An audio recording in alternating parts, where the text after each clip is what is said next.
അൻസ്വാറുകൾ ദുനിയാവിൽ ഏറ്റവും സൗഭാഗ്യം നേടിയ വിഭാഗം. ഹുനൈൻ യുദ്ധത്തിൽ യുദ്ധമുതലുകൾ മക്ക വിജയത്തിനു ശേഷം മുസ്ലിമായവർക്ക് പുണ്യപ്രവാചകർ സല്ലല്ലാഹു അലൈഹി വസല്ലം നൽകുകയാണ്. അത് അൻസ്വാരികളെ വല്ലാതെ ദുഃഖിപ്പിച്ചു.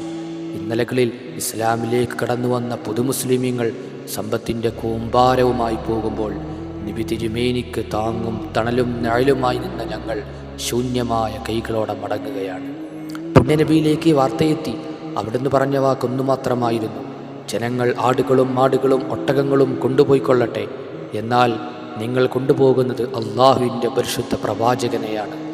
നിങ്ങൾക്കത് മതിയായില്ലേ എന്ന പ്രവാചകരുടെ ചോദ്യം. കരഞ്ഞുകൊണ്ട് അൻസാറുകൾ പറഞ്ഞു: ഞങ്ങൾ തൃപ്തരായി നബിയേ. അപ്പോഴാണ് പരിശുദ്ധ പ്രവാചകർ പ്രഖ്യാപിച്ചത്: എല്ലാ ജനങ്ങളും ഒരു താഴ്വരയിലേക്ക് പോയാലും ഞാൻ തെരഞ്ഞെടുക്കുക അൻസാറുകളുടെ താഴ്വാരമായിരിക്കും.